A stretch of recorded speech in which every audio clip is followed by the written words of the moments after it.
सुप्रभात बच्चों, कैसे हैं आप सब। उम्मीद करती हूँ आप सब अच्छे होंगे। तो बच्चों, आज की कक्षा में हम पढ़ने वाले हैं अध्याय नंबर 8, जिसका शीर्षक है तितली और सुंदर कली। तो बच्चों, इस अध्याय में हमें एक छोटी सी कविता दी गई है। तो सबसे पहले हम पढ़ेंगे पाठ का उद्देश्य।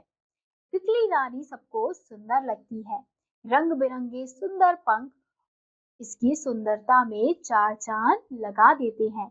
एक सुंदर सी तितली और कली आपस में बातचीत कर रहे हैं कि चलो हम मिलजुल कर खेलते हैं। खेलने की बात सुनकर कली हवा के साथ भागने लगती है और तितली उसे पकड़ने के लिए पीछे पीछे भागती है।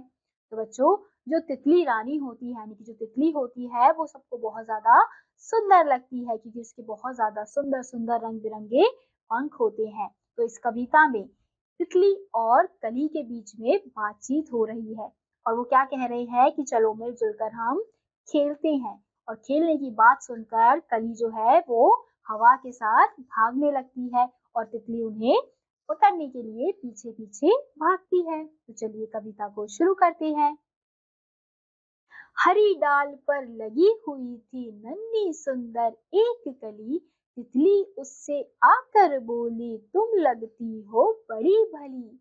तो इन पंक्तियों में तितली क्या कह रही है, यहाँ पे बताया जा रहा है कि हरी डाल पर एक सुंदर सी कली लगी हुई है। अब कली क्या होती है, जब बच्चों फूल खिलने वाला होता है तो उससे पहले क्या निकलती है, उसकी कली निकलती है। तो उसी कली के बारे में यहाँ पे बताया जा रहा है। तो तितली उससे आकर बोलती है कि तुम बहुत ज्यादा सुंदर लग रही हो, यानी कि बहुत भली लग रही हो। अब जागो तुम आंखें खोलो और हमारे संग खेलो, फैले सुंदर महक तुम्हारी, महके सारी गली गली।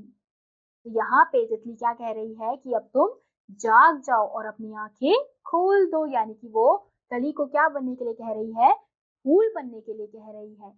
तभी वो कह रही है कि अपनी आंखें खोल दो और हमारे संग खेलो। और हम क्या करें, आपस में खेलकर हम और तुम्हारी जो सुंदर महक है उसे सारी गली गली में फैला दो। कली छिटक कर खिली रंगीली, तुरंत खेल की सुनकर बात, साथ हवा के लगी भागने, तितली छूने उसे चली। तो इन पंक्तियों में अब क्या हो रहा है बच्चों कि कली छिटक कर खिल जाती है, कैसे रंगीली हो जाती है और तुरंत खेल की बात सुनकर वो हवा के साथ भागने लगती है और तितली उसे छूने के लिए चल पड़ती है उसके पीछे पीछे।